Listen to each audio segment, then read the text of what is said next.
అదిగో నేను అనుకున్నట్లే నది గుడిలోని బొమ్మల నిర్వహణను కూర్చుండి పురాణమునకు ఉపక్రమించినారు.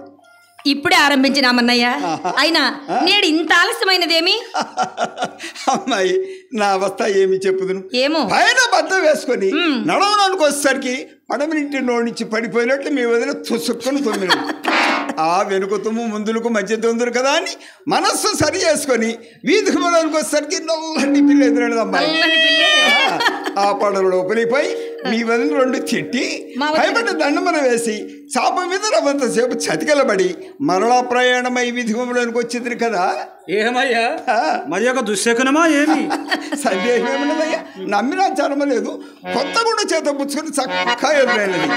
మార్చలేకపోయా అంత నాకు ఎక్కడే మిత్రమా.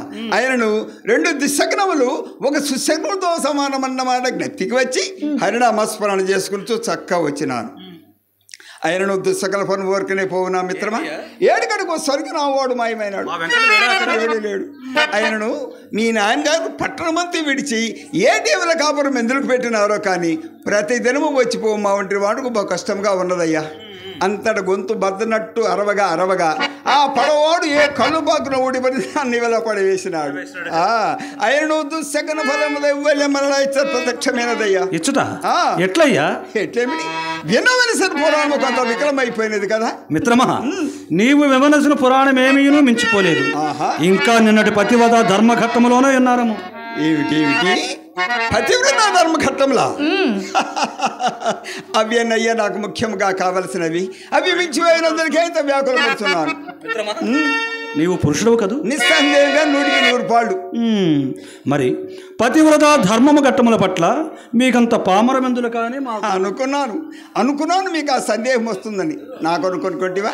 నా భార్యకు ఉపదేశించే నిమిత్తము ధర్మములు ఎవరు పరులకు ఉపదేశించడికే కదా. మిత్రమా, ఇది మాత్రము చక్కగా చెప్పింది. ఇతరులకు మందు తెలుపగా ప్రతివాడును వైద్య శాస్త్ర పరిపూర్ణుడే.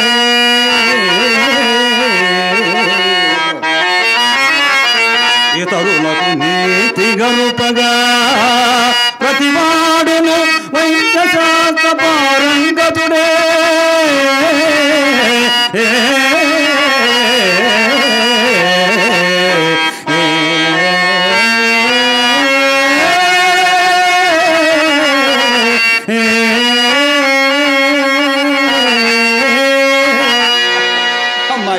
మీ ఆయన చిలుక పలుకులు ఆదరణ వినవచ్చును కానీ ముందు పురాణము కాదు. ఇదిగో అన్నయ్య.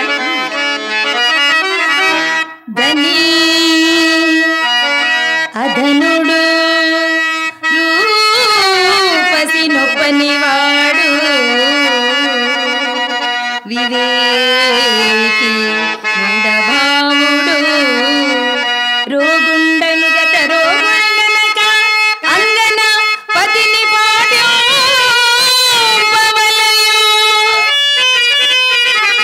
కామత్వంసి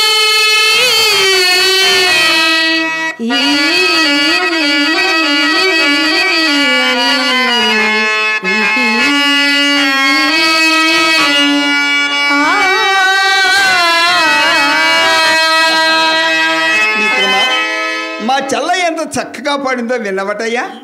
అసలు సంగీతము మా ఇంటనే పుట్టిందయ్యా. వరహాలకెత్తైన పద్యం మిత్రమా. ఈ పద్యమును తర్వాత వల్ల వేసాను కానీ పద్యభావం అంతయు అరటిమన్నడు చెట్టు విడిది చెప్పండి మిత్రమా. భర్త ధనవంతుడు కానేమో దరిద్రుడు కానేమో. ఏమిటి భర్త ధనవంతుడు కానేమో దరిద్రుడు కానేమో. రూపవంతుడు కానేమో కురూపి కానేమో. ఆరోగ్యవంతుడు కానేమో అనారోగ్యవంతుడు కానేమో. భార్య అతనిని భక్తితో సేవింపవలయునని ఆ పద్యము యొక్క భావమయ్యా.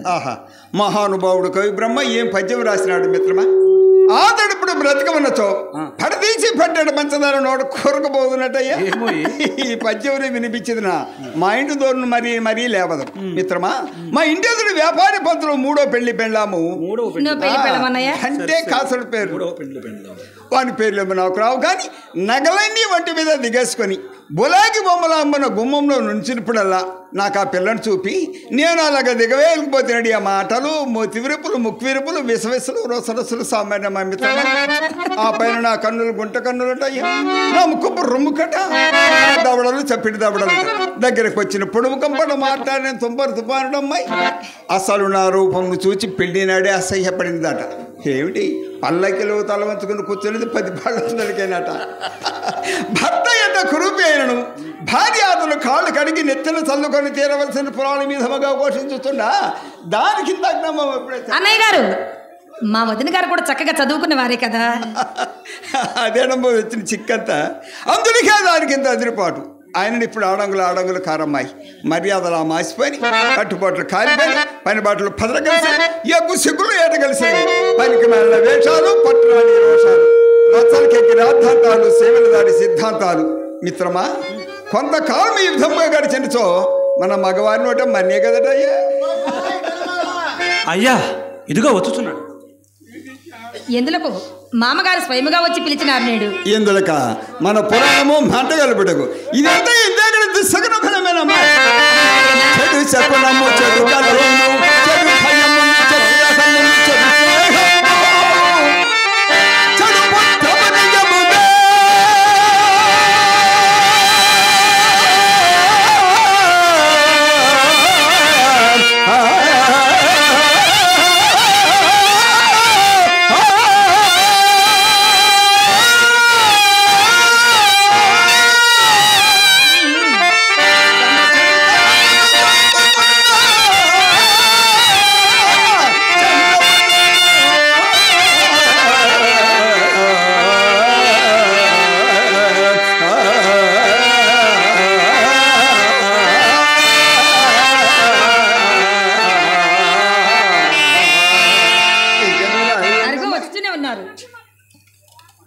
రాధా, నేటికి పురాణము నిలిపివేసి నాకు ప్రయాణముకు సిద్ధము చేయము. నేను శీఘ్రముగా తండ్రి గారి కార్యస్థానముకు వెళ్ళవలసి ఉన్నది. అయ్యో దేవుడా, పొద్దు వాడడం లేదు, భోజనాశము తినలేదు, అప్పుడేమో తొందరపైన ఆసనమైనదయ్యా. మరేమీ లేదు మిత్రమా. నేటి నుండి తండ్రి గారు వ్యాపారమంతయు ప్రత్యేకముగా నా పైన విడిచి తాను విశ్రాంతి గైకొను నిశ్చయించుకున్నారు. ఏదో వచ్చమున్నదట, శీఘ్రముగా రమ్మని ఆజ్ఞాపించినారు. అయ్యో, అలాగునైనా మీకు కార్యభారం అధికమయ్యి శిరోభారము కలుగునేమోనా. నాకునదే సందేహము కలదు రాధ. కానీ ఏం చేయను, తండ్రి గారికి విశ్రాంతి కలిగించు నిమిత్తము తల యొక్క తలంచుకున్నాను. నేను లోనికి ఎదురు సిద్ధం చేశాను. ప్రాయము వచ్చిన గృహభారము మోపునదాల్చి తండ్రికి హాయిగా కూరుచుండుటకు అనుపైన విరామనవండు చేపురం వేయునో.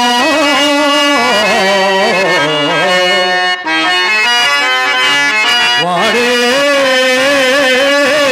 పుత్రుడని చెప్పగలను. వార్ధకౌతుల స్వీయ సమూహవ ప్రగతి చేత సఫైగలుగాంచు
ప్రతి యువకుడు తండ్రి గారికి చేయవలసిన సేవలు ఇవి కదా. నేను చిన్ననాడే మా నాయన గారికి చాలా విశ్రాంతి కలిగించినాను. ఎట్లాంటవా, ఆయన పొడుపు గొడవలు పగలగొట్టి ప్రతి దినము పొడుపు తయారు చేసుకున్న వస్తాన్ని వారిచ్చినాను.